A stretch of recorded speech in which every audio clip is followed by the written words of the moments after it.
Yes, once we continue. Yes, am I audible? Yes, yes, Yes, yes, okay. So see over here the volume of conducting material required. Um,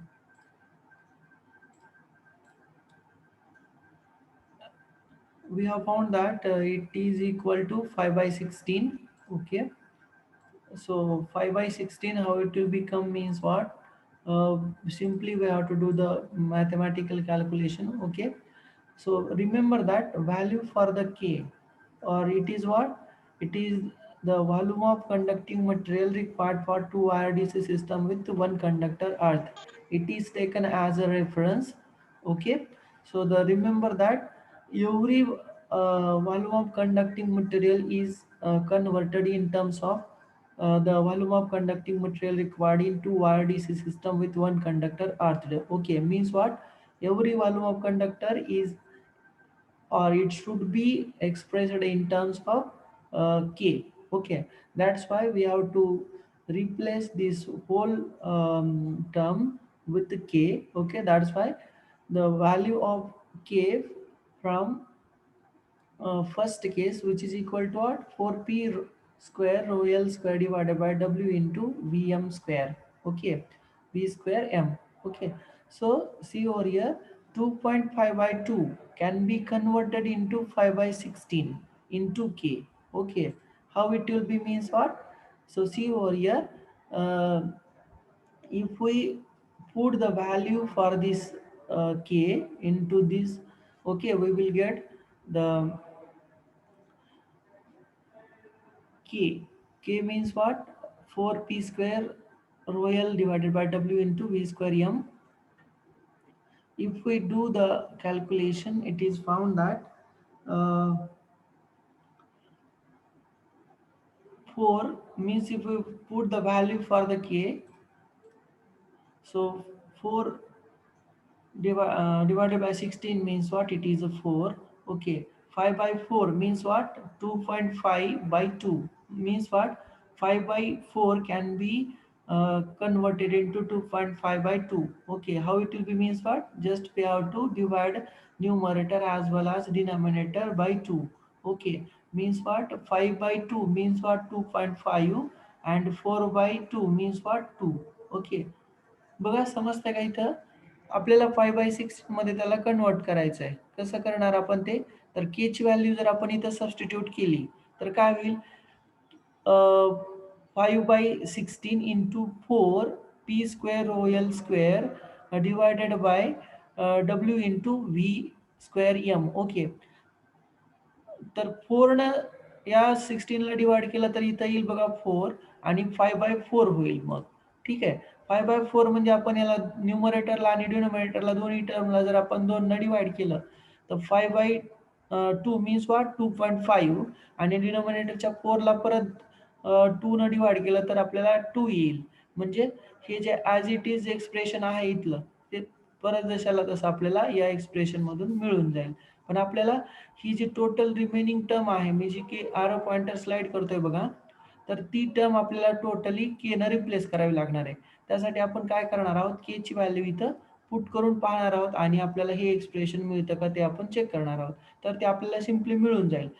के ची value जर आपण 4p square rho L square divided by W into V square M जर ठेवली, तर आपल्याला ही वरचं जे expression आहे ते आपल्याला मिळून जाईल. कसं मिळेल ते? आता बघा इथं 5 by 16 into 4 P square rho L square divided by W into V square M आहे, बरोबर की नाही? तर मग आता ही रिमेनिंग टर्म्स काय आहे? कॉन्स्टंट आहे. पी कॉन्स्टंट आहे, रो कॉन्स्टंट आहे, एल कॉन्स्टंट आहे, डब्ल्यू पण कॉन्स्टंट आहे, आणि व्ही पण कॉन्स्टंट आहे. ओके, तर आपण त्याच्याशी काही घेणं देणं नाही. जस्ट आपण पूर्ण याला या डिनॉमिनेटरच्या 16ला डिवाइड करू, कारण 4 बाय 16 म्हणजे काय आन्सर येतं? 1 बाय 4 येतं, बरोबर की नाही? म्हणजे 5 बाय 4 होईल. 5 बाय 4. ओके, मग डिनॉमिनेटरला आणि न्यूमरेटरला जर आपण परत 2 न डिवाइड केलं, म्हणजे 4 बाय 2 आणि 5 बाय 2, त्याचा आन्सर काय येईल? 2.5 बाय 2. म्हणजे के ची पण आपल्याला व्हॅल्यू ठेवता आली आणि आपल्याला जे मूळ एक्सप्रेशन आहे आपलं मेन ते पण जसंच तसं राहिलं. समजतंय का बघा? येस येस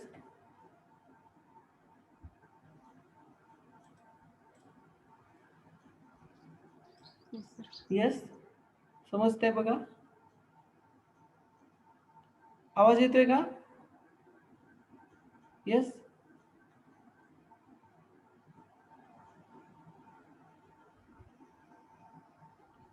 Oh, आवाज येतोय का तुम्हाला? Yes, sir. बघा चेक करा एकदा समजते का बघा, कारण आपल्याला के ची व्हॅल्यू तिथं सबस्टिट्यूट जर केली तर आपल्याला हे मूळ जे एक्सप्रेशन आहे ते आपल्याला मिळून जाईल. म्हणून आपण काय करणार आहोत, तिथं के ची व्हॅल्यू सबस्टिट्यूट केली की आपल्याला हे मेन एक्सप्रेशन मिळून जाईल. पण आपल्याला each and every volume of conductor केच्या टर्म्समध्ये रिप्लेस करायचं आहे. कशासाठी? तर आपल्याला कंपॅरिझन करायचं आहे की कोणती सिस्टम आपल्याला बेनिफिशियल असेल. तर आता बघा, two wire DC system with one conductor earthed, त्याच्यामध्ये व्हॉल्यूम ऑफ कंडक्टर काय होतं, इक्वल टू के होतं. के ची व्हॅल्यू काय होती तिथे, 4p² rho L square divided by W into V square M होती, बरोबर की नाही. मग आता इथं बघा 3 वायर डीसी सिस्टम मध्ये 5/16 इंटू के, म्हणजे volume of conducting material required for 3 wire DC system is 5/16 times of volume of conducting material required in 2 wire DC system with one conductor arched. म्हणजे बघा, जर 2 wire DC system with one conductor arch, तेव्हा जर volume of conducting material suppose 64 metre cube असेल, ठीक आहे. म्हणजे first केसमध्ये जर 64 metre cube volume of conducting material असेल, तर थर्ड केसमध्ये म्हणजे 3 वायर DC सिस्टममध्ये किती असेल सांगा बरं.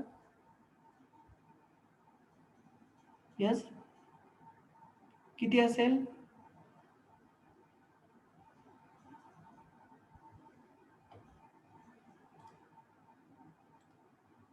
यस किती असेल?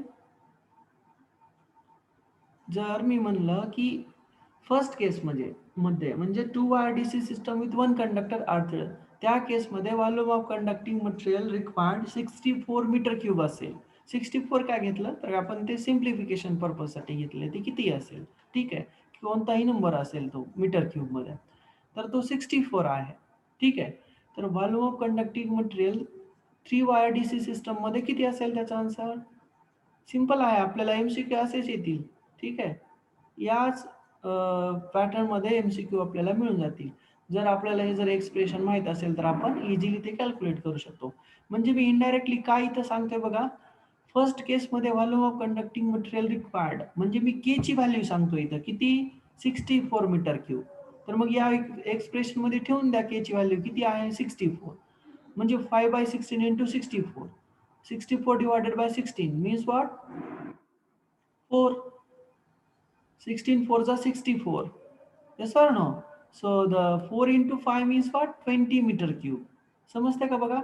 जर volume of conducting material required 2 wire DC system with one conductor earthed, या कंडिशनमध्ये जर volume of conducting material required 64 metre cube असेल, तर तोच volume of conducting material required आपल्याला 3 वायर डीसी सिस्टममध्ये फक्त 20 मीटर क्यूब असेल.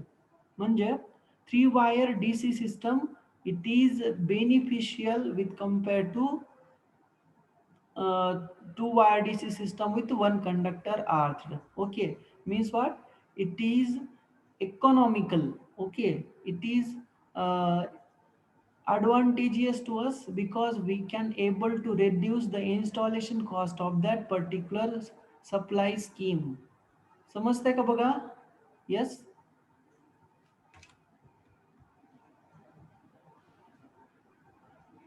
इथे बघा, मी फर्स्ट केसमध्ये म्हणतो म्हणजे 2 wire DC system with one conductor earthed, त्या कंडिशनमध्ये व्हॉल्यूम ऑफ कंडक्टिंग मटेरियल रिक्वायर्डची व्हॅल्यू किती आहे, के आहे. के म्हणजे किती आहे, 4p² rho L square divided by W into V square M आहे, ठीक आहे.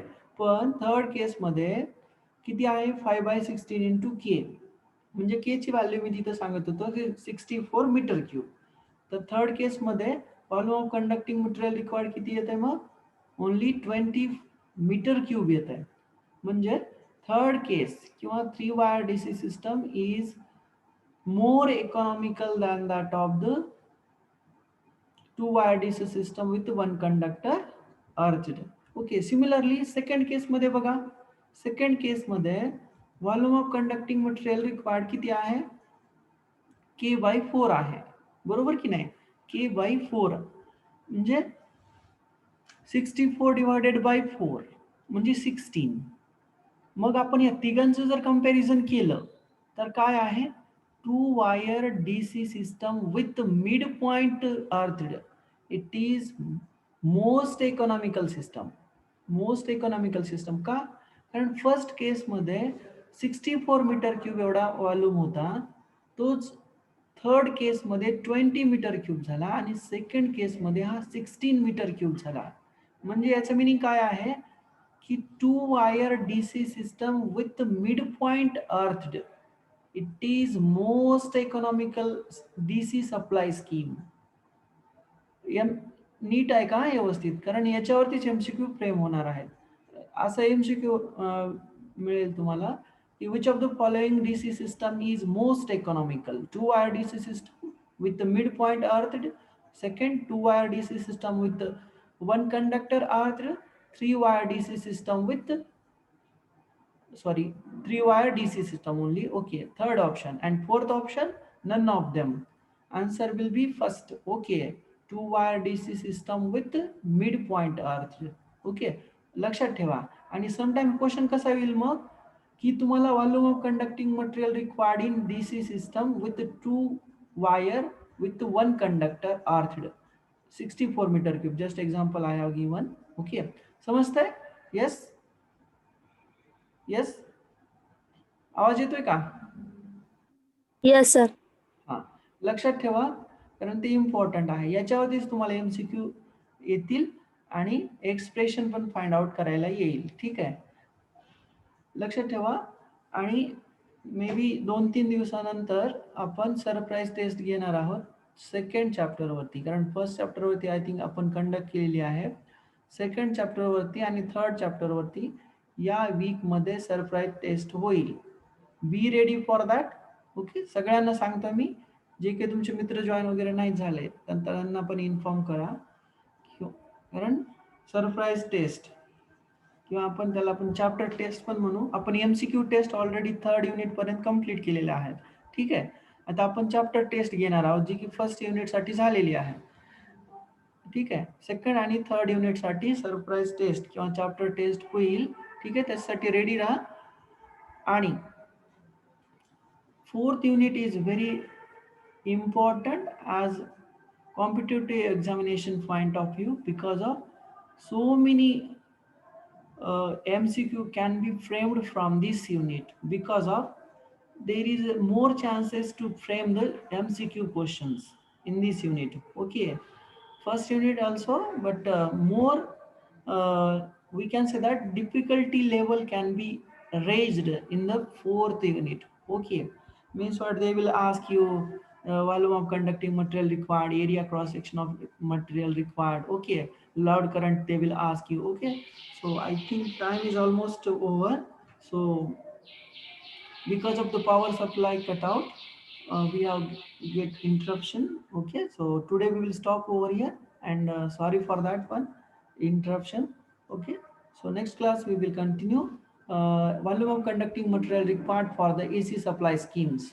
Okay, so be remember that all these three DC supply scheme with their volume of conducting material required, because of we will going to compare all the AC supply scheme with these three basic DC power supply scheme. Okay, so remember that. So today we will stop over here. Thank you.